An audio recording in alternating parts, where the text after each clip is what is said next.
Buenos días, amada familia en Cristo. Dios los bendiga grandemente. El Señor pues esté en la casa de cada uno de ustedes, en el corazón de todos nosotros.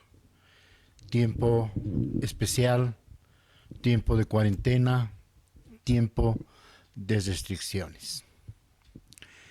La enseñanza del día de hoy titula El propósito de la iglesia y está basada en el libro de los Hechos, capítulo 14, versículos 27 y 28. Amados hermanos, por la emergencia sanitaria, no solamente local, no solamente nacional, sino mundial, la iglesia ha tenido que buscar, ha tenido que encontrar alternativas nuevas de comunicación que le permitan mantenerse unida, que le permitan establecer nexos de comunicación tanto a nivel de los hermanos, a nivel del liderazgo, el pastorado, liderazgo en general, con el pueblo o las ovejas que están puestas al cuidado de un pastor. Y esto se está logrando gracias a las plataformas digitales. Las redes sociales se han convertido en la herramienta utilizada, amados, por los pastores, por los líderes de las diferentes congregaciones, por la iglesia, para transmitir el mensaje de Dios al pueblo, como hoy lo estamos haciendo, aprovechando esta circunstancia, las plataformas de las redes sociales, comunicarnos con ustedes, pueblo hermoso, para poder transmitir ese mensaje de parte de Dios, la enseñanza que pueda ser el alimento espiritual que necesitamos en este día. Se va constituyendo también en un instrumento eficaz de evangelización. Más que otros tiempos, uno ve las redes sociales, entre comillas, saturadas de información, de mensajes. Todas las congregaciones, denominaciones están mandando, están subiendo a las redes sociales prédicas, devocionales, mensajes, de manera que el pueblo no tiene por qué quejarse de alimento, está recibiendo bastante. Es más, nosotros a nivel iglesia, a nivel congregación Zocafiel, estamos todo el tiempo con información en las diferentes plataformas. Nosotros, Spotify, con los devocionales diarios, estamos subiendo a través de del WhatsApp y el Facebook, los devocionales, estamos subiendo las prédicas, las enseñanzas, los discipulados, etc. Pero ha empezado a surgir una nueva idea de reunión, un nuevo concepto, entre comillas, de iglesia. Llaman la mayoría la iglesia en las casas. Pero si nosotros no tenemos clara el fundamento, la palabra, el concepto de lo que es una iglesia, en principio nos vamos a confundir y vamos a entender de manera equivocada las cosas. Por eso la enseñanza de hoy apunta a que entendamos qué es la iglesia. ¿Por qué decimos hoy la iglesia en casa? A partir fundamentalmente de entender cuál es el propósito de la iglesia.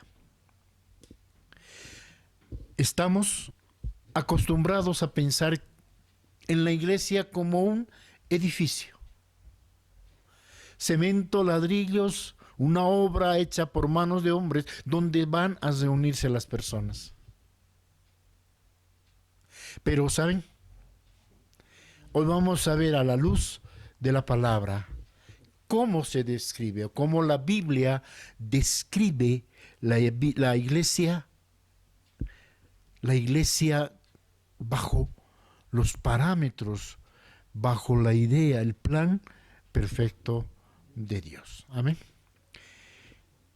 Interesantemente, la Biblia no utiliza la palabra iglesia para describir un edificio.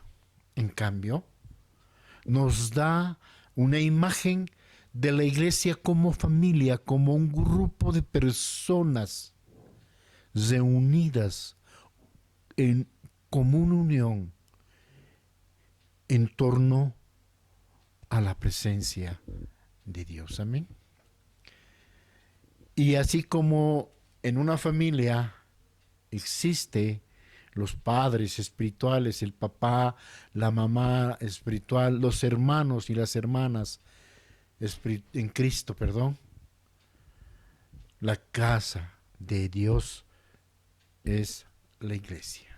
La palabra dice en 1 Timoteo 3:15, para que si tardo sepas cómo debes conducirte en la casa de Dios, que es la iglesia del Dios viviente, columna y baluarte de la verdad. Entonces, le está escribiendo Pablo a Timoteo y le dice, ¿sabes? Si tardo, sepas cómo debes tú conducirte en la casa de Dios,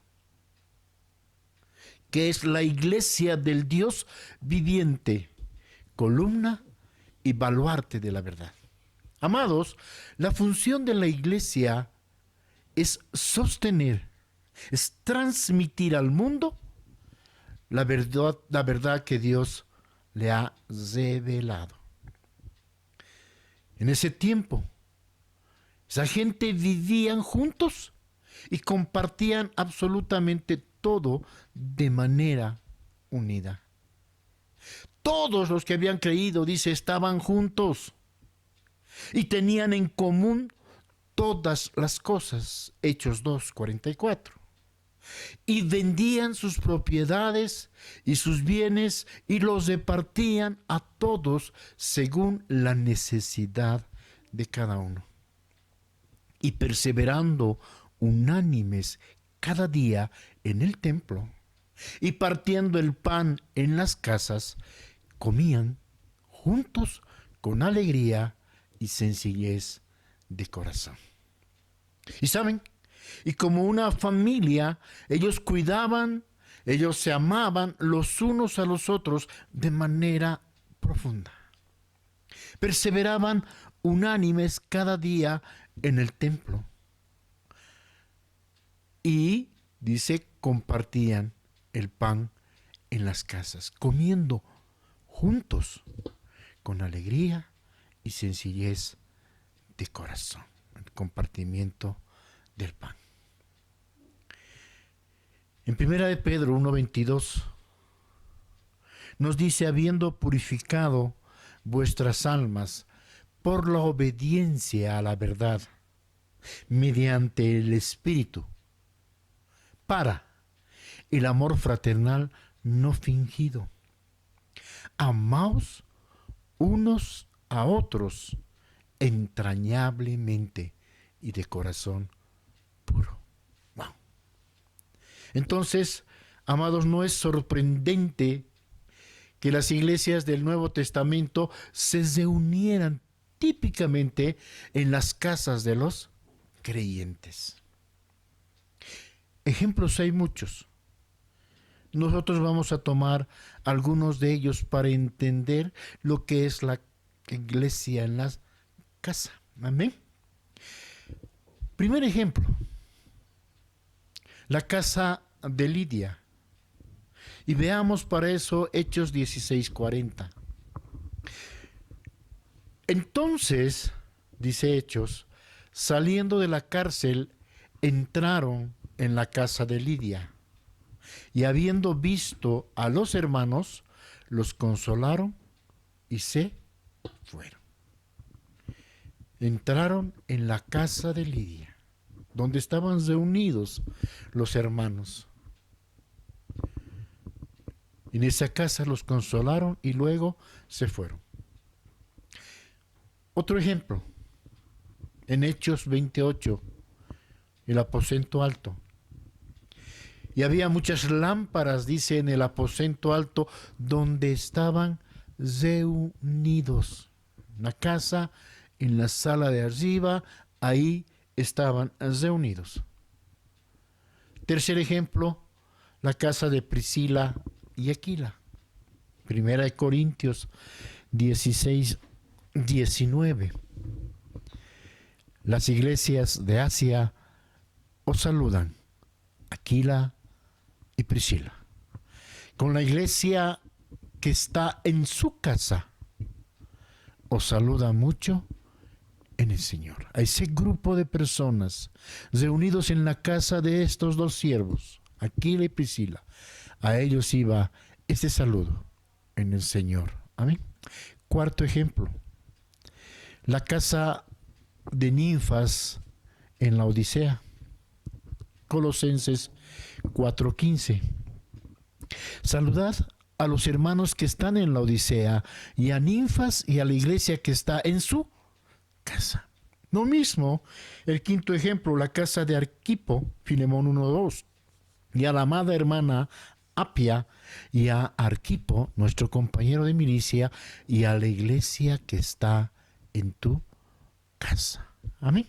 Ahí está la palabra. Ahora bien, algunos ven las iglesias en las casas como un fenómeno nuevo, como si esto estuviera ocurriendo por primera vez a causa de esta pandemia, cuando en realidad, amados, las iglesias en las casas han existido desde el día del Pentecostés.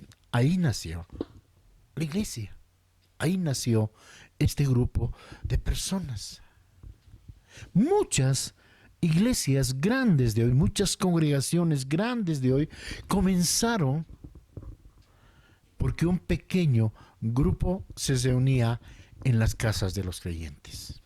El día lunes, en el programa Conectados por Instagram de la congregación Rocafiel Santa Cruz, me entrevistaban y hablábamos acerca de la historia de nuestra congregación y de cómo habíamos nacido en una reunión en una casa familiar.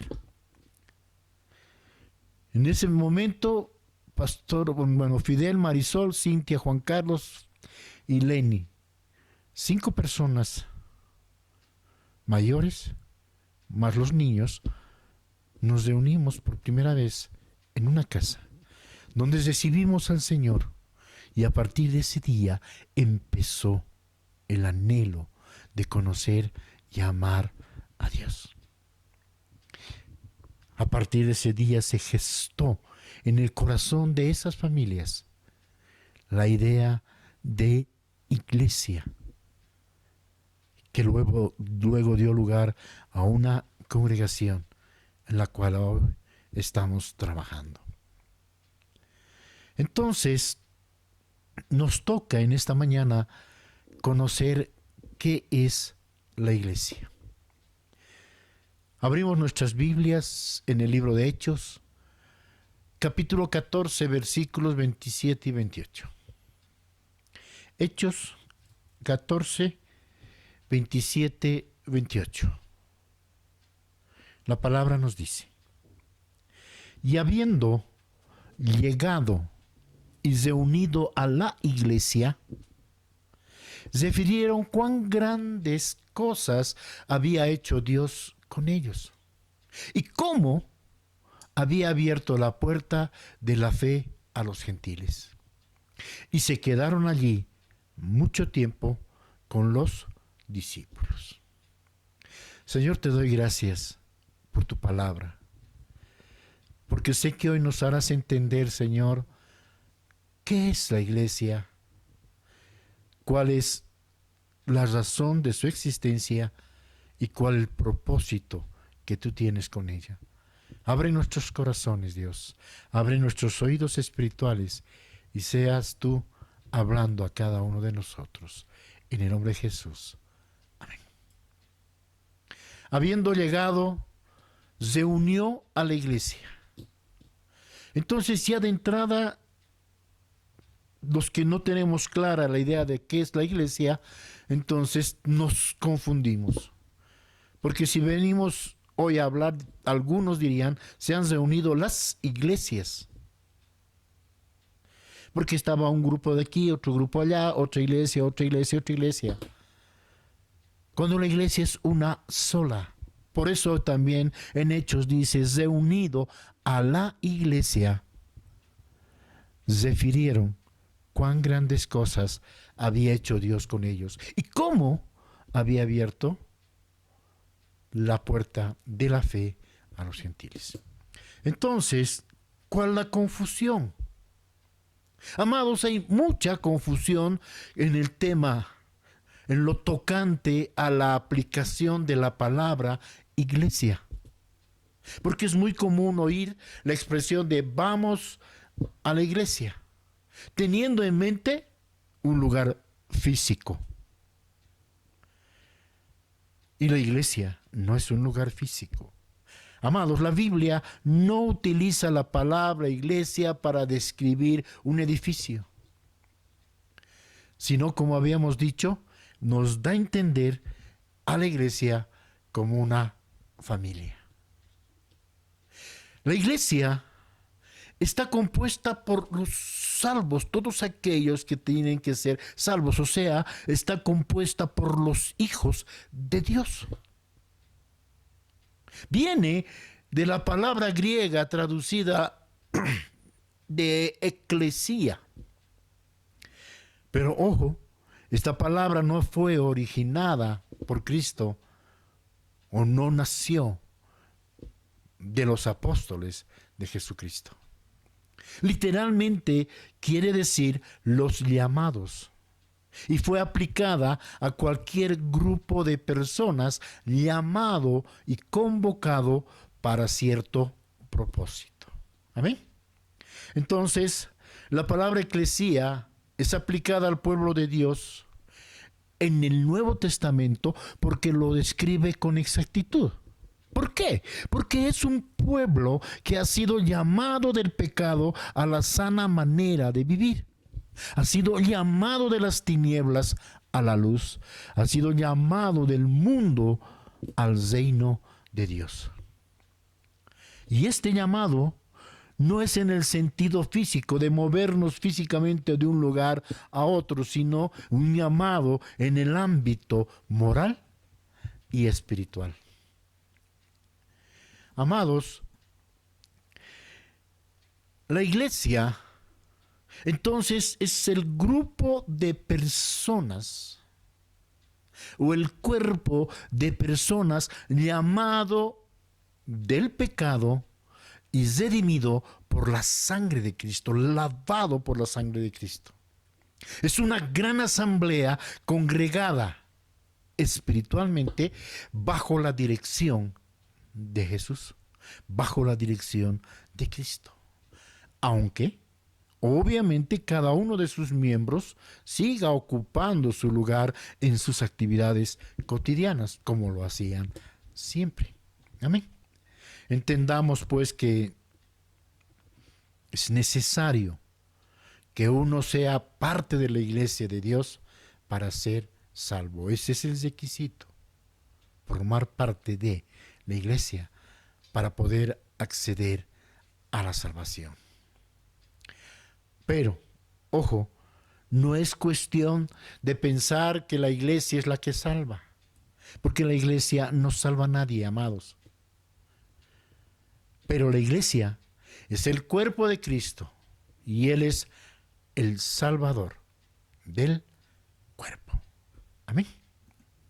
Colosenses 1:18 nos dice, y Él es la cabeza del cuerpo que es la iglesia, el que es el principio, el primogénito de entre los muertos, para que en todo tenga preeminencia.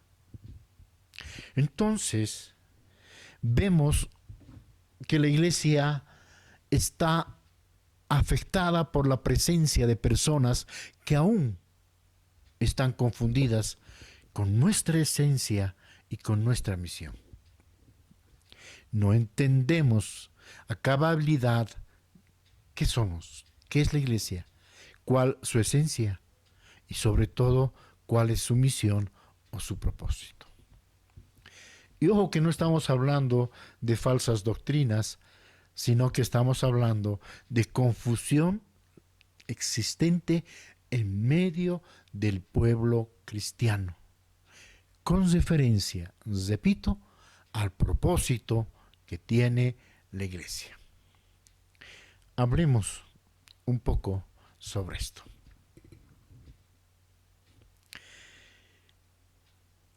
Entonces dice Hechos 1, los que se habían reunido en el versículo 6 le preguntaron diciendo, Señor, ¿restaurarás el reino de Israel en este tiempo? Y les dijo, no os toca a vosotros saber los tiempos o las sazones que el Padre puso en su sola potestad. Versículo 8. Pero recibiréis poder cuando haya venido sobre vosotros el Espíritu Santo, y me seréis testigos en Jerusalén, en toda Judea, en Samaria y hasta lo último de la tierra. Este grupo de personas reunidas alrededor del Señor le preguntan si Él restauraría el reino de Israel en ese tiempo. Qué equivocados y confundidos estaban. Muchos de los que seguían a Jesús en ese tiempo estaban pensando en una libertad del yugo romano de ese entonces, una libertad física. Muchos no entendieron el trasfondo espiritual de la presencia, de la venida de Jesucristo aquí en la tierra. ¿Restaurarás el reino de Israel en este tiempo?, le preguntaron. Y Jesús les responde de manera clara, no les toca a ustedes saber los tiempos, no les toca a ustedes saber o conocer las sazones que el Padre puso en su sola potestad. Pero saben, les dice, ustedes van a recibir poder cuando venga sobre vosotros o sobre ustedes el Espíritu Santo. Y ahí les da la misión, y ahí les da el propósito. Dice, me seréis testigos en Jerusalén, en toda Judea, en Samaria y hasta lo último de la tierra. Si tú preguntas a un hermano en este momento y le dices, ¿para qué hay iglesia? ¿Cuál es el propósito de la iglesia? Seguramente vamos a recibir muchas respuestas, diversas respuestas. Algunos nos dirán que la iglesia existe para suplir nuestras necesidades espirituales. Otros dirán es para aprender más de la palabra de Dios. Otro grupo de personas nos dirán es para consolar nuestros dolores o penas. Y finalmente alguien dirá es poder reunirnos y alabar a Dios. Vamos a recibir diferentes respuestas. Y esto debido a que tenemos el concepto erróneo de lo que es la iglesia. Entonces, si no entendemos la iglesia en su conjunto, menos vamos a entender qué significa la iglesia en la casa. Las respuestas recibidas, amados hermanos, son ciertas, es verdad, pero con referencia a la razón por la que tenemos que congregarnos.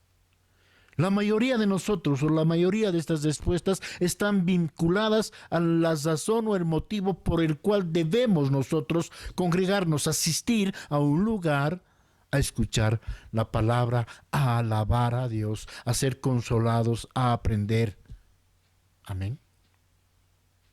Pero definitivamente no están referidas al propósito principal de la iglesia. Y entonces nos dirán, ¿cuál es el propósito de la iglesia? Y vamos a profundizar en ese tema. ¿Cuál es el contexto histórico de estos versículos? Estos versículos describen la ascensión de Jesús al cielo, el momento en que Él iba a ascender al cielo. Y este evento fue presenciado por más de 500 personas. Dice la palabra que fue sepultado, que resucitó al tercer día, conforme a las Escrituras, y que apareció a Cefas y después a los 12, después apareció a más de 500 hermanos a la vez, de los cuales muchos viven aún y otros ya duermen. Estamos hablando de un momento increíble, de un momento en el que el Señor no dejaría duda alguna referente a su poder, referente a su majestad, referente a su imperio. Ninguna duda en la mente de ninguno, perdón la redundancia, de sus seguidores. Pero, no obstante, este momento tan espectacular, no obstante verlo con sus propios ojos, escucharlo de manera directa de labios del Señor, algunos seguían dudando. Entonces, lo primero que vemos en estos versículos, en esta lectura de Hechos 1, 6, 8, es que ellos dudaron y por eso preguntaron: Señor, ¿restaurarás el reino de Israel en este tiempo? ¿Restaurarás ese reino hoy, acá, en este día, en estos días? ¿Y por qué preguntaron eso? Porque ellos seguían concentrándose en lo terrenal, descuidando lo más importante, lo celestial o lo espiritual. Por eso Jesús les responde y les dice: no les toca a ustedes saber los tiempos o las sazones que Dios el Padre puso en su sola potestad. Y con esta respuesta Jesús les estaba ayudando a que se enfocaran su visión. Los estaba guiando a lo que realmente es importante. Los estaba ubicando. Amén. Para el creyente, para nosotros como cristianos, lo importante es lo espiritual, es lo celestial y no lo terrenal. Y su palabra es clara en Colosenses 3:1, dice: si pues habéis resucitado con Cristo, buscad las cosas de arriba, donde está Cristo sentado a la diestra de Dios. Poned la mira en las cosas de arriba, no en las cosas de la tierra. Tenemos que fijar nuestra mirada en Dios. Lo que estaba sucediendo con este grupo de creyentes, lo que estaba pasando en este grupo, es que no supieron entender de manera integral aquello que estaban presenciando. Se estaban dejando llevar por las circunstancias que estaban atravesando, por las necesidades materiales, por las necesidades físicas por las cuales estaban atravesando. Los problemas con los romanos, las persecuciones, las crucifixiones y tantas cosas que podían estar viviendo. Esa situación, esas condiciones de ese momento ofuscaron a este grupo de personas y no fueron capaces de ver, de discriminar lo que realmente estaba ocurriendo. ¿Y qué es lo que realmente estaba ocurriendo? ¿Cómo debían ellos trabajar? Ellos deberían ver el ámbito espiritual y entender, amados, lo que estaba ocurriendo. Y de esa manera podrían haber entendido que lo que estaba Jesús haciendo poniendo ese fundamento, levantando, creando la iglesia, no como un edificio, sino como ese grupo de personas con un mismo sentir, con un mismo objetivo, con una visión y con una misión. Amén. La iglesia no es un local hecho de ladrillo y cemento, no es un establecimiento, no es un edificio. La iglesia, y esto guardemos en nuestra mente, en nuestro corazón, la iglesia es el cuerpo de Jesucristo. Y es en nuestro Señor Jesucristo donde tenemos que edificar. Es clara la palabra en Efesios 2:20. Edificados, nos dice, sobre el fundamento de los apóstoles y los profetas. Siendo la principal piedra del ángulo Jesucristo mismo, en quien todos, dice todo el edificio, bien coordinado, va creciendo para ser un templo santo en el Señor. Amén.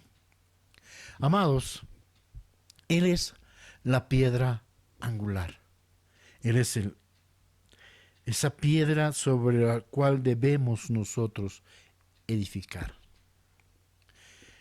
Lo que habíamos dicho anteriormente acerca de preguntar para qué existe la iglesia, esas respuestas relacionadas con suplir nuestras necesidades, aprender más de la palabra, consolar nuestros dolores, reunirnos para alabar a Dios, son muy buenas razones por las que debemos nosotros o tenemos que asistir a un lugar donde se siga la sana doctrina.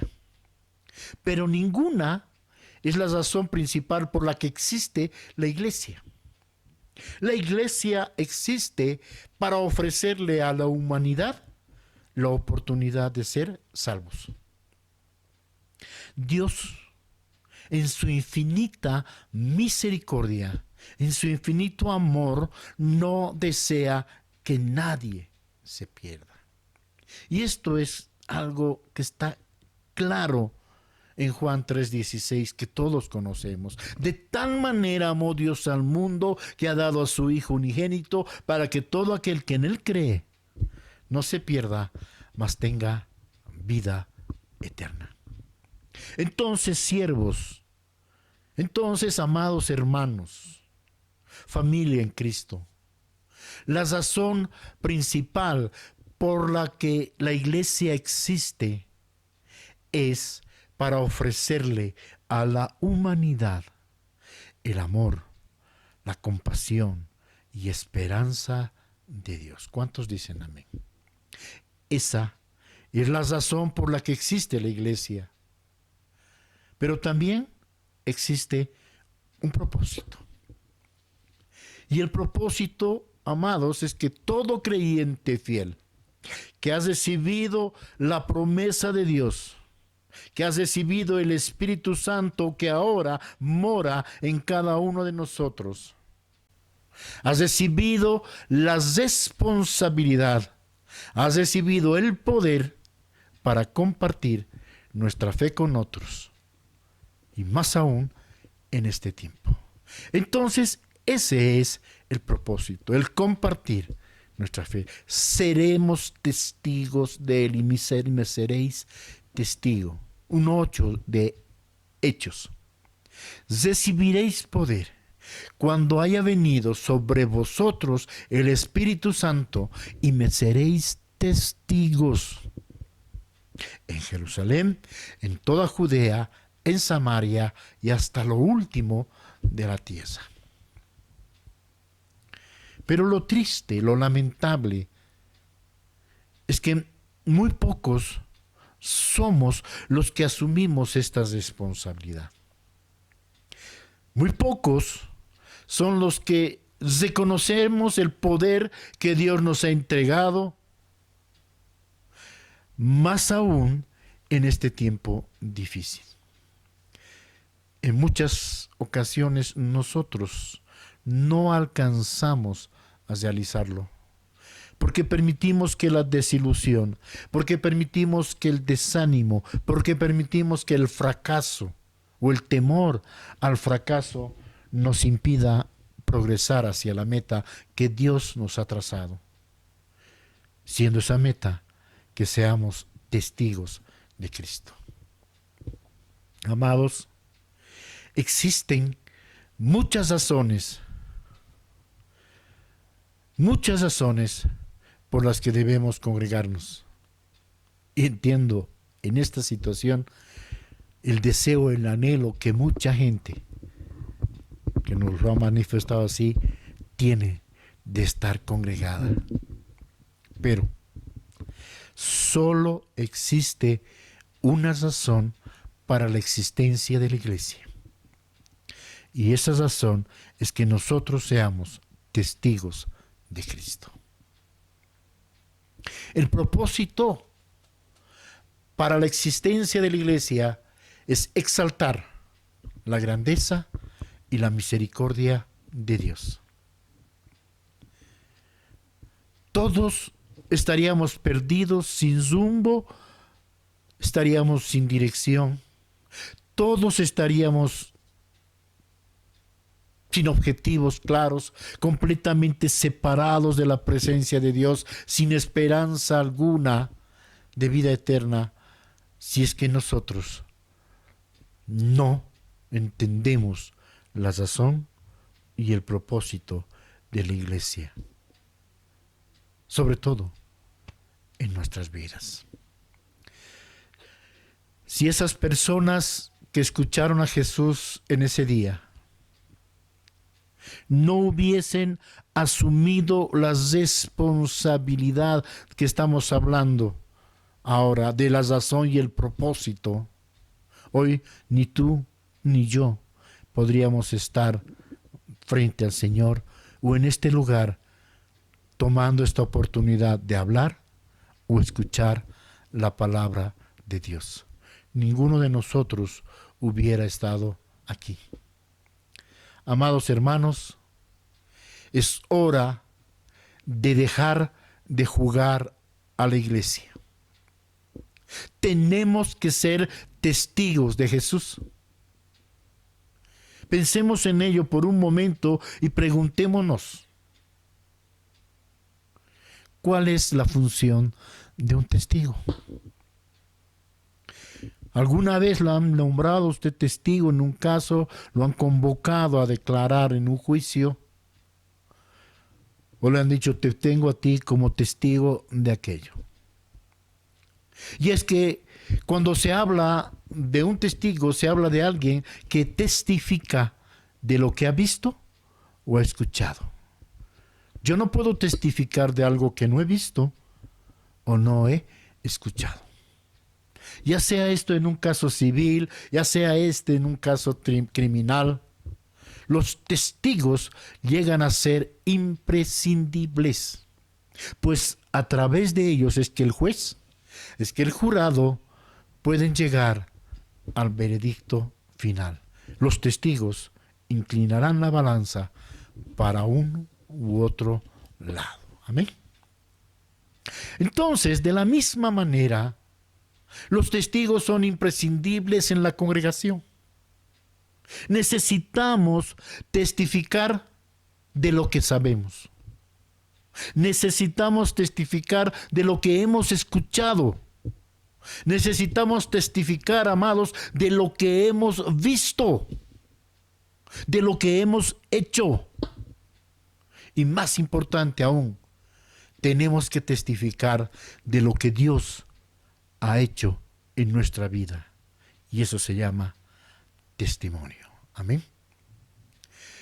Amados, es importante que entendamos esta situación. Hemos sido llamados, nos dice, seréis testigos, me seréis testigos. Jesús nos está dando la responsabilidad de testificar de Él, por Él y para Él. ¿Y dónde tenemos que testificar? Su palabra nos dice en el versículo 8, hasta lo último de la tierra. Tenemos que ser testigos de Cristo en todo momento. Y es que Dios nos ha dado esa tremenda responsabilidad de ser sus testigos, testigos de Cristo. Dios nos ha dado la habilidad para testificar y Dios nos ha dado el poder a través de su Espíritu para testificar. Dios nos ha entregado todo lo que necesitamos para cumplir con este propósito. Pero algo que Él nunca hará será forzarnos a testificar, forzarnos a decir o a hacer lo que antes hemos explicado. Recordemos lo que dice Lucas 19:10. Porque el Hijo del Hombre vino a buscar, vino a salvar lo que se había perdido. Dios ha enviado a su Hijo único a este mundo para salvarnos y para que nosotros tengamos que testificar de Él. Amén. Eso es importante que entendamos. Amados, recordando y reorganizando, ya para terminar la enseñanza de hoy. Vuelvo y repito, el propósito principal para la existencia de la iglesia es testificar del amor, de la misericordia y de la grandeza de Dios. Debemos recordar que la iglesia no es un edificio, la iglesia no es un templo, la iglesia no es un local. Amén. La iglesia somos todos los que estamos unidos en la misma fe. Tenemos comunión entre nosotros. La iglesia somos todos los que seguimos a Jesús, todos aquellos que hemos puesto nuestra mirada en Él y caminamos junto a Él y perseveramos en la voluntad de Dios día a día. Asimismo, amados hermanos, recordemos todos que como iglesia, Dios nos ha encargado algo de suma importancia. Dios nos ha dado la responsabilidad inmensa, fundamental, de ser testigos de su amado Hijo en todo lugar y en todo tiempo. Amén. Para que nosotros podamos cumplir con el propósito de la iglesia, tenemos que estar dispuestos a dar pasos de fe, dispuestos a hablar a otras personas de Dios. Tenemos que estar dispuestos a testificar de lo que hemos escuchado, de lo que hemos aprendido, de lo que hemos hecho. Porque de no hacerlo así, entonces nos vamos a mantener atascados en el mismo lugar. Es tiempo de testificar con el ejemplo. Por eso nos decía, me seréis testigos en Jerusalén, en Judea, en Samaria y hasta lo último de la tierra. Y cuando habla de Jerusalén, está hablando de su casa. Entonces nosotros debemos testificar primero en nuestras casas. Y a partir de esa victoria de ser testigo en Jerusalén, en tu casa, en tu familia, testigo con tu esposa, testigo con tus hijos, con tu familia, podrás testificar hacia afuera, hacia crecer, hacia otros lugares. De ahí que este tiempo sea tan importante. De ahí que la iglesia en las casas hoy sea volver al origen, volver a nosotros mismos para entender que debemos testificar, de ser testimonio del poder, del amor, de la fidelidad, de la misericordia de Dios en nuestras vidas, con nuestras esposas, nuestros hijos, en nuestra casa. Y a partir de estos medios, tener la posibilidad de ir hacia afuera, hasta lo último de la tierra. Amén. Amados, para nosotros estar de pie el día de hoy, tuvo que haber alguien que nos testifique de lo que Dios había hecho en su vida. Tuvo que haber, como en el caso mío, en el caso de mi familia, un hombre, un fidel, que decida testificar. Amados, es tiempo de empezar por la familia. Segunda de Timoteo 4:1-5. Miren lo que nos recomienda. Te encarezco delante de Dios y del Señor Jesucristo, que juzgará a los vivos y a los muertos en su manifestación y en su reino.